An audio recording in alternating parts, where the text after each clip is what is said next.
സ്ത്രീകളുടെയും കുട്ടികളുടെയും ആരോഗ്യ സംരക്ഷണത്തിനായി അബുദാബിയിൽ പ്രത്യേക മെഡിക്കൽ സിറ്റി വരുന്നു. കിരീടാവകാശിയും അബുദാബി എക്സിക്യൂട്ടീവ് കൌൺസിൽ ചെയർമാനുമായ ഷെയ്ഖ് ഖാലിദ് ബിൻ മുഹമ്മദ് അൽ നഹ്യാനാണ് ഇതിന് അനുമതി നൽകിയത്.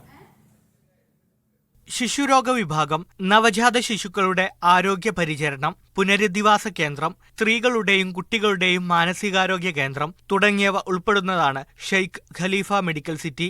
അബുദാബിയുടെ ആരോഗ്യ സുരക്ഷാ സംവിധാനത്തിലേക്ക് സുപ്രധാന ചുവടുവെപ്പും എമിറേറ്റിലെ ആരോഗ്യരംഗത്തെ അടിസ്ഥാന സൗകര്യങ്ങളുടെ ശക്തിപ്പെടുത്തലുമായിരിക്കും പുതിയ പദ്ധതിയെന്ന് ഷെയ്ഖ് ഖാലിദ് പറഞ്ഞു. പദ്ധതിക്കുള്ള നിർദ്ദിഷ്ട സ്ഥലം അദ്ദേഹം സന്ദർശിച്ചു. 250 കിടക്കകളുള്ള ആശുപത്രിയാണ് സ്ഥാപിക്കുന്നത്. 200-ലേറെ ഡോക്ടർമാരുടെ സേവനവും ലഭ്യമാക്കും. ഇവരിൽ ഓങ്കോളജി, ഒഫ്താൽമോളജി, ന്യൂറോ സർജറി, കരൾ, വൃക്ക, കുടൽ മാറ്റിവെക്കൽ, ഗ്യാസ്ട്രോ എൻട്രോളജി, കാർഡിയോളജി എന്നിങ്ങനെ 29 സ്പെഷ്യലൈസ്ഡ് ഡോക്ടർമാർ ഉൾപ്പെടും. 2027 പണി പൂർത്തിയാക്കാനാണ് പദ്ധതി. Media 1 Dubai.